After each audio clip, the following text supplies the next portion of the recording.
शास्त्र कहते हैं मनुष्य अगर गिरना चाहे तो असुरों से नीचे गिर सकता है, और अगर उठना चाहे तो देवताओं से भी ऊपर उठ सकता है।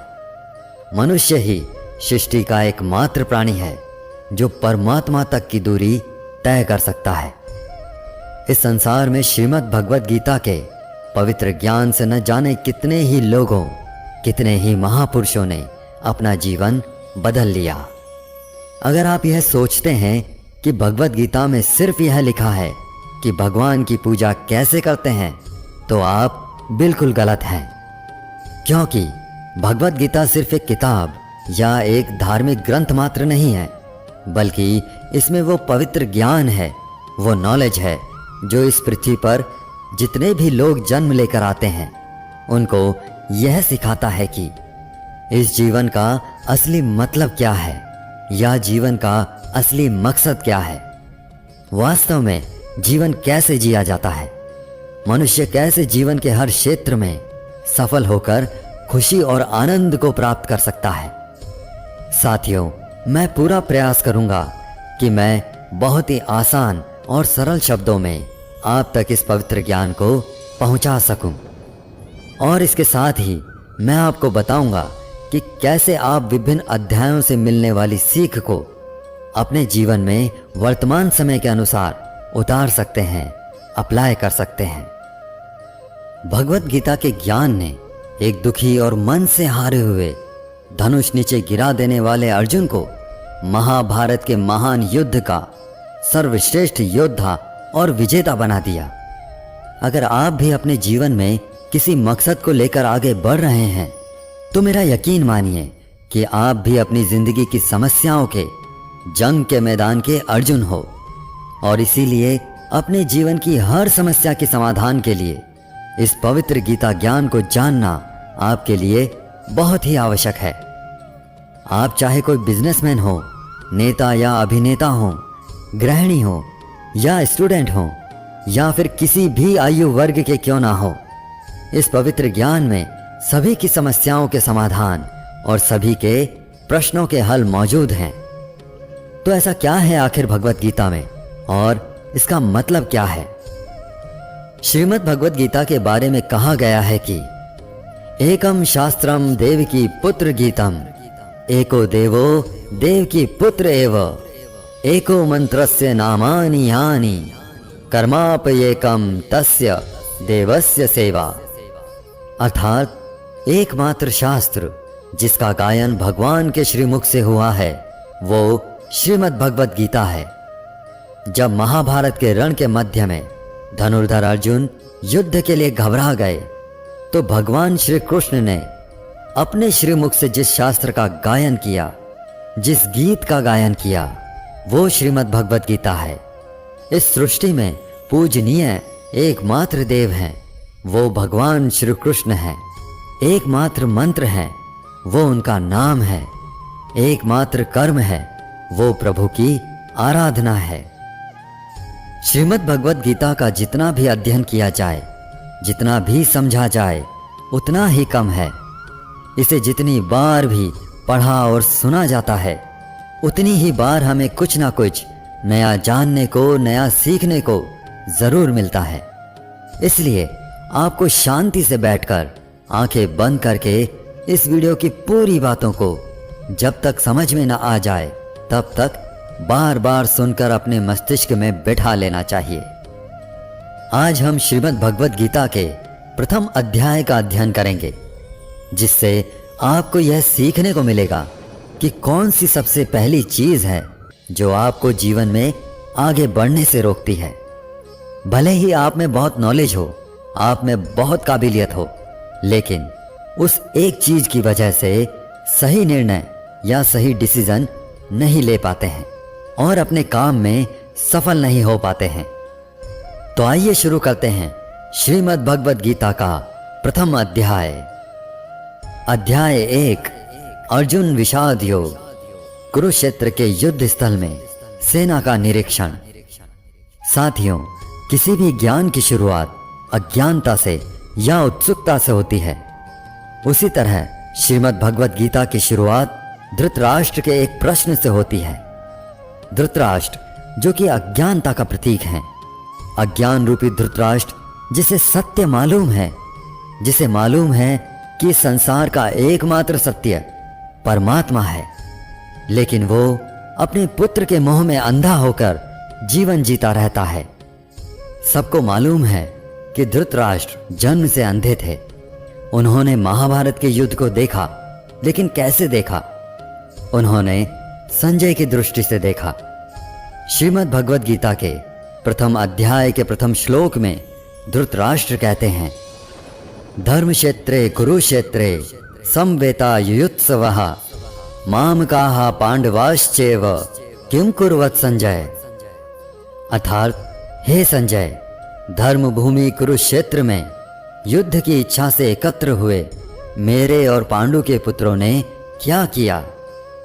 जैसा कि मैंने बताया कि धृतराष्ट्र अज्ञानता का प्रतीक है और संजय प्रतीक हैं संयम के, धैर्य के।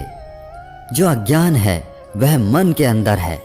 अज्ञान से जो मन ढक चुका है वह धृतराष्ट्र है, लेकिन वह संयम रूपी संजय के माध्यम से देखता है, सुनता है, समझता है और जानने की कोशिश करता है कि सही रास्ता आखिर है क्या। ये वो है जिसका जब तक पुत्र जीवित रहेगा, यानी कि मोह रूपी दुर्योधन जीवित रहेगा, इसकी दृष्टि हमेशा विकारों पर रहेगी, हमेशा कौरवों पर रहेगी। श्रीमद् भगवद गीता के प्रथम अध्याय के प्रथम भाग में महाभारत के कैरेक्टर्स की बात हो रही है। यहाँ पर किरदारों की बात हो रही है। कौन सा महारथी जो है वो जाकर शंख बजा रहा है, कौन सा महारथी जो है वो सेना के बारे में बता रहा है। चारों तरफ युद्ध शुरू करने के लिए शंखनाद हो रहे हैं। कौरवों में दुर्योधन बहुत खुश हो रहा था क्योंकि उसके पास बहुत ही बड़ी सेना थी। भीष्म पितामह थे, गुरु द्रोणाचार्य, गुरु कृपाचार्य और कर्ण जैसे बड़े बड़े योद्धा थे। पांडवों की सेना में अनुराग रूपी अर्जुन, भाव रूपी भीम, धर्म रूपी युधिष्ठिर सहित पांचों पांडव, भगवान श्री कृष्ण और अभिमन्यु आदि थे। यह युद्ध पूरी तरह पारिवारिक युद्ध था। पांडवों और कौरवों के लिए गुरु द्रोणाचार्य और कृपाचार्य दोनों एक ही थे, भीष्म भी एक ही थे। साथ ही साथ पांडव और कौरव खुद भी आपस में चचेरे भाई थे, लेकिन हर कोई जीतने के इरादे से रणभूमि में आया हुआ था। इस अध्याय के 15वें श्लोक में संजय धृतराष्ट्र को बताते हैं कि पांचजन्यम ऋषिकेशो देवदत्त धनंजयः पौंड्रम दधमौ महाशंखम भीमकर्मा व्रकोदरः। अर्थात ऋषिकेश ने अपना पांचजन्य शंख बजाया, अर्जुन ने देवदत्त शंख बजाया तथा अति भोजी और अति मानवीय कार्य करने वाले भीम ने पौंड्र नामक भयंकर शंख बजाया। इस श्लोक में भगवान श्री कृष्ण को ऋषिकेश कहकर संबोधित किया गया है क्योंकि वे ही समस्त इंद्रियों के स्वामी हैं। सारे जीव उनके भिन्न अंश हैं, अतः जीवों की इंद्रियां भी उनकी इंद्रियों के अंश हैं। भगवान समस्त जीवों के हृदय में स्थित होकर उनकी इंद्रियों को निर्देशित करते हैं। यहाँ कुरुक्षेत्र की भूमि में भगवान कृष्ण अर्जुन की दिव्य इंद्रियों को निर्देशित करते हैं, इसलिए उनको ऋषिकेश कहकर संबोधित किया गया है। आप जैसे जैसे श्रीमद् भगवद गीता को पढ़ते जाएंगे तो आप समझते जाएंगे कि बहुत सारे किरदारों के बारे में आगे कोई बात नहीं हुई है। सिर्फ भगवान श्री कृष्ण और अर्जुन का ही संवाद सिमट करके रह जाता है, क्योंकि भगवान के श्रीमुख से जो शास्त्र निकला है वह सिर्फ और सिर्फ अनुरागी अर्जुन के लिए था। जब हम इसी प्रथम अध्याय के दूसरे भाग में आते हैं तो फिर बात होती है धनुर्धर अर्जुन की दुविधा की, उनके संशय की। अर्जुन जो है वो भगवान श्री कृष्ण से कहते हैं कि आप जो मेरा रथ है उसको ले जा करके दोनों सेनाओं के बीच में खड़ा कर दीजिए, मध्य में खड़ा कर दीजिए। मैं देखना चाहता हूं कि कौन कौन जो है वो इस युद्ध भूमि में आए हुए हैं। भक्त वत्सल भगवान श्री कृष्ण जो अपने परम मित्र अर्जुन के लिए इस युद्ध में उनका सारथी बनना स्वीकार करके अर्जुन के साथ सारथी के रूप में रथ पर स्थित हैं, वह अर्जुन के आग्रह अनुसार रथ को दोनों सेनाओं के मध्य में ले जाकर खड़ा कर देते हैं।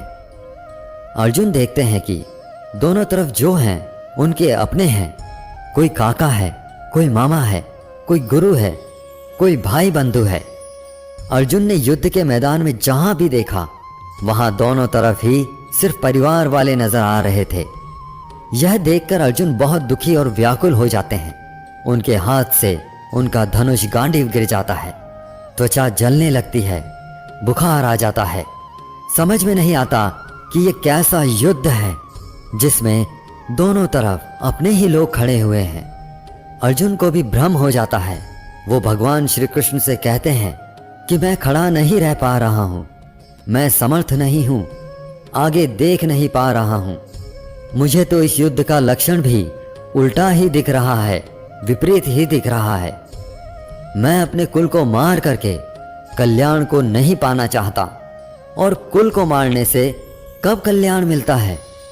धनुर्धर अर्जुन भगवान श्री कृष्ण को अपने से कम समझते हैं, क्योंकि अर्जुन ने अब तक भगवान श्री कृष्ण को सिर्फ अपना मित्र माना, सखा माना, इससे ज्यादा नहीं माना। अर्जुन को नहीं पता था कि इसी भगवत गीता में आगे चलकर 11वें अध्याय में इसी अर्जुन को जो अनुराग का रूप है, उसी को भगवान के विराट रूप के दर्शन होने वाले हैं। धनुर्धर अर्जुन जो है वो अपनी तरफ से तरह तरह के तर्क देते हैं कि कैसे भी मैं इस युद्ध से वापस चला जाऊं या इस युद्ध को टाल दिया जाए, लेकिन यह युद्ध अब टाला नहीं जा सकता था। अर्जुन ने अपनी तरफ से हर वह तर्क दिया कि ये सब मेरे अपने हैं, मेरे परिवार के हैं, इनको मार करके मुझे क्या मिलेगा। मैं अपने ही लोगों को युद्ध में नहीं मार सकता, मुझे इस राज्य के लिए तो क्या, अगर कोई तीनों लोक भी दे दे तो भी मैं ऐसा युद्ध नहीं करूंगा जिसमें मुझे अपनों को मारना पड़े। अर्जुन त्रिलोक का साम्राज्य भी नहीं लेना चाहते, वो उसको भी नकार रहे हैं। तो भगवान श्री कृष्ण ऐसा क्या देने वाले हैं कि अर्जुन तैयार हो जाएंगे, मान जाएंगे इस युद्ध भूमि में उतरने के लिए। सब कुछ जानेंगे श्रीमद् भगवद गीता के आने वाले अध्यायों में। प्रथम अध्याय के अंत में अर्जुन जो है वे हताश और निराश होकर रथ में पीछे जाकर बैठ जाते हैं। अर्जुन को उस पूरी सेना के निरीक्षण में अपनी फैमिली दिखाई देती है, परिवार दिखाई देता है जिनको मारना है। जहां तक संबंध होते हैं वहीं तक आप दुनिया मानते हैं। अर्जुन को मालूम नहीं था कि जो उनके मित्र श्री कृष्ण हैं वे स्वयं भगवान हैं, और अर्जुन को जब यह मालूम चलने लगता है तो वे गिड़गिड़ाने लगते हैं, क्षमा मांगने लगते हैं। अर्जुन बहुत सारे संशयों और डाउट्स के बीच में उलझ चुके थे, युद्ध नहीं करना चाहते थे, लेकिन भगवान श्री कृष्ण ने उनकी हर समस्या का, हर शंका का समाधान किया। दोस्तों, गीता के इस फर्स्ट चैप्टर से हमें यह सीखने को मिलता है कि वास्तविकता हमारी सोच से अलग होती है। हमें नहीं पता होता है कि जब हम कोई काम करने का इरादा लेकर जा रहे होते हैं तो वहां पर क्या हो सकता है। जब हम किसी बुरी चीज का सामना करते हैं तो हम संयम खो बैठते हैं और घबरा जाते हैं। घबरा जाने के बाद हम हमारा ही असली रूप भूल जाते हैं। इसी तरह हमारे शरीर में, हमारे मन में भी अच्छाई और बुराई का युद्ध निरंतर चलता रहता है, जिसके कारण हमारे मन में भी अर्जुन की भांति ही तरह तरह के संशय, तरह तरह के डाउट्स पैदा होने लगते हैं। इन संशयों से उबरने के लिए श्रीमद् भगवद गीता के ज्ञान के माध्यम से भगवान श्री कृष्ण की शरण में जाने का मौका मिलता है। तो आप जो पाप हैं उसे पीछे छोड़ने लगते हैं, पुण्य के साथ आगे बढ़ने लगते हैं, और अपने ही क्षेत्र को, जो अपना शरीर है, अपना मन है, उसे धर्म क्षेत्र बना लेते हैं। लेकिन अगर आप विकारों के साथ, बुराइयों के साथ चलते हैं, काम क्रोध के साथ चलते हैं, तो आप अपने ही शरीर, अपने ही मन को कुरुक्षेत्र बना लेते हैं। भले ही अर्जुन युद्ध कला में माहिर थे, मास्टर थे, और भले ही वह युद्ध करने के लिए मैदान में धनुष उठाकर चले आए थे, लेकिन युद्ध सिर्फ हथियारों के चलाना जानने से नहीं होता, उसके लिए इरादे भी चाहिए होते हैं, इमोशनल स्टेबिलिटी चाहिए होती है। मैदान में आकर अर्जुन को अपनी ड्यूटी या कर्तव्य से ज़्यादा फैमिली और गुरुओं से मोह हो गया और फिर वे दुखी हो गए। वे युद्ध करने का डिसीजन नहीं ले पाए। इससे यह भी सीखने को मिलता है कि जीवन में हमें हमारा कर्म करने से सबसे पहले रोकने वाला कोई होता है तो वह है हमारा मोह, लगाव या अटैचमेंट। जैसे कि आप सुबह जल्दी उठ सकते हैं, लेकिन आपको नींद और आलस से मोह होता है। आप अपने लक्ष्य को हासिल करने के लिए कठोर मेहनत कर सकते हैं, लेकिन आपको आराम से अटैचमेंट होता है। अर्जुन एक क्षत्रिय थे और युद्ध करना ही उनका काम था, और वे युद्ध करने में बहुत अच्छी तरह से ट्रेंड भी थे, लेकिन वे मोह में आकर, अटैचमेंट में आकर अपना कर्म भूल गए। इसलिए अगर लाइफ में आपको चुनौतियों से लड़ना है तो आपको अपने अटैचमेंट को सेक्रीफाइस करना आना चाहिए। दोस्तों, इसको आप इस तरह भी समझ सकते हो। मान लो आप किसी से बहुत प्रेम करते हो, लेकिन वह मनुष्य आपके प्रेम की कदर नहीं करता। ऐसे में आपको उसका प्रेम पाने का मोह नहीं होना चाहिए, क्योंकि अटैचमेंट किसी भी तरह का हो, जब तक वह है आप अपनी लाइफ के अर्जुन नहीं बन पाओगे। साथियों, उम्मीद है आपको श्रीमद् भगवद गीता के प्रथम अध्याय की यह सरल व्याख्या जरूर पसंद आई होगी और आपको इससे बहुत कुछ सीखने को मिला होगा। इस वीडियो से आपने क्या सीखा हमें कमेंट करके जरूर बताएं। अगर इस वीडियो में मुझसे कोई भी त्रुटि या गलती रह गई हो तो मैं क्षमा प्रार्थी हूं। मिलते हैं जल्दी ही श्रीमद्